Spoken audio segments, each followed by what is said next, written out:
Good morning and happy Monday. Welcome to Monday Marketing with Suzanne. This is week 7 of the More Exposure series, where we are helping independent business women get more exposure in their business and get out there more. So I'm Suzanne Moore, and I help independent entrepreneurial women st- uh, get rid of being stuck in all the shoulds in their business and focus on 2 to 3 things that they really, really need to be doing in order to get more. More revenues in their business. I'm sorry. I'm struggling a little bit. Monday, this Monday I'm struggling a little bit. Anyway, today we are going to talk about 3 strategies to keep in touch with former clients. First, I want to talk a little bit about why you want to do this. And Anissa, thank you so much for being here. It's great to see you. And if you are here and you want to pop some notes in the chat and say hello, I would love to know that you are out there. Or if you're watching this on the replay, I'd love to know that you stopped by.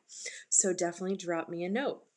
So first I want to talk about 3 reasons to keep in touch with your former clients. So first, sometimes they want to work with you again, right? So just because you might have worked with them for a while, felt like you sent them on their merry way and they had moved forward, doesn't mean that there isn't more that you have to offer them or that you can't keep supporting them. So even if it's been a little while, it's great to get back in touch with them and just check in and see how they're doing. Because if they're struggling, they already know, like, and trust you, and it can be a very easy sale.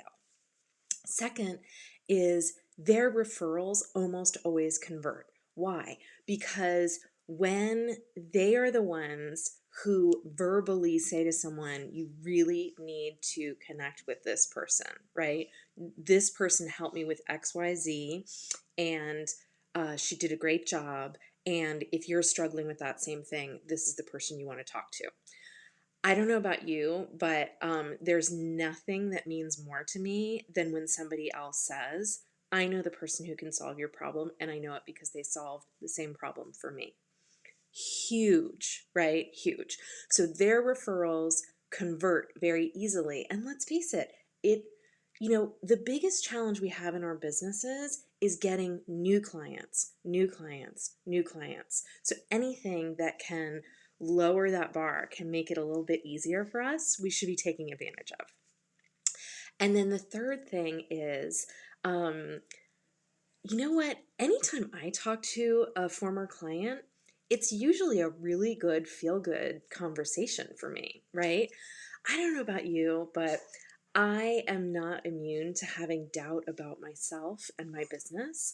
I am not immune to wondering, is this what I should be doing? Am I serving people? We all get there, right? We all forget the value that we bring in our business. And when you have a conversation with an old client and they talk to you about the work you did together and what it's meant for them and where it's taken them in their business, that can be extremely meaningful.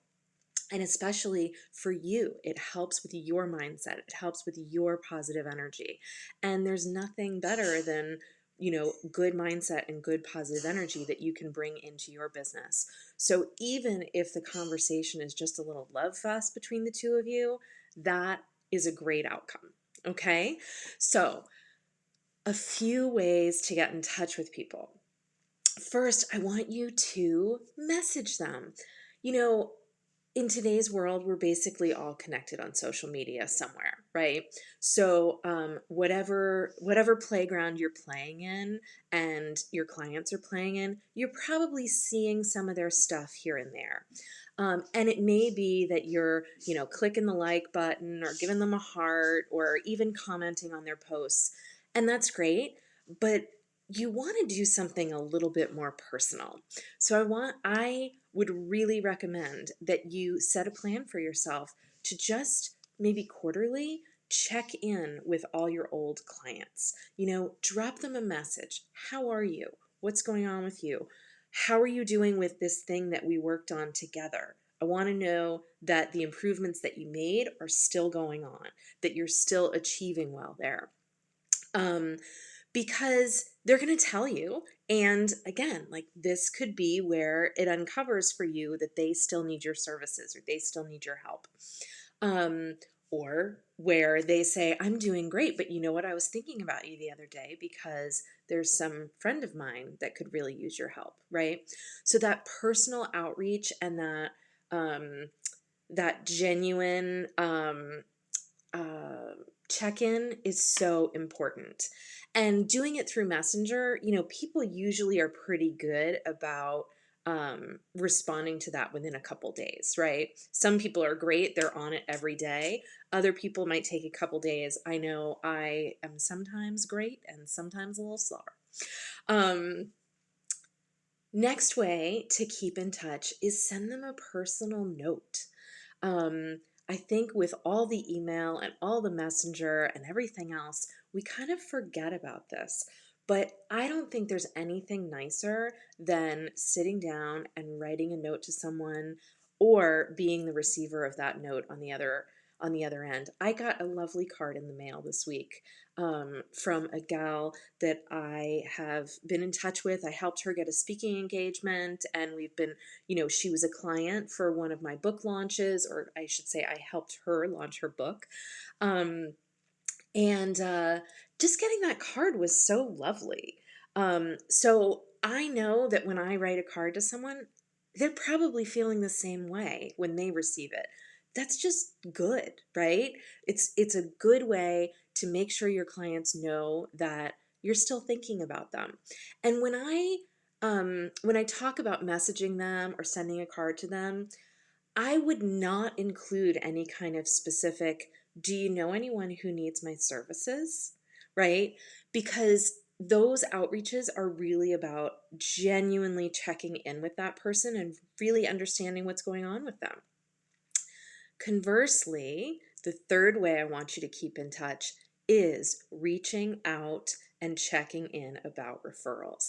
And I would do this very directly. This can be done via email, this can be done via snail mail. Maybe you get some postcards made quarterly or twice a year that you mail to everyone you've worked with before to say, hey, how you doing? And by the way, do you know anyone who could use my services? Here's a discount code for them, or here's a special offer of some kind. Or maybe you're running an event that you think, you as my former client might really appreciate this event, and I'm going to invite you to bring up to 3 friends for free or for a discount, whatever the case may be. But I would say you want to have some outreaches that are really genuine, really about that person, and some outreaches that are really direct and saying, hey, I'm a business person. I'm wondering if you know anyone I could serve right now. So those are my suggestions about keeping in touch with former clients. I would love to hear what you do in the comments. I would love to hear what you think of these suggestions, or if you are already enacting any of these in your business. And of course, if you would like to connect with me about this, setting systems around it, or anything else related to your marketing or business strategy, I would love to serve you. And if you'd like a free strategy session, you may go and sign up for that at schedulewithsuzanne.as.me. So schedulewithsuzanne.as.me. Happy Monday! See you next week.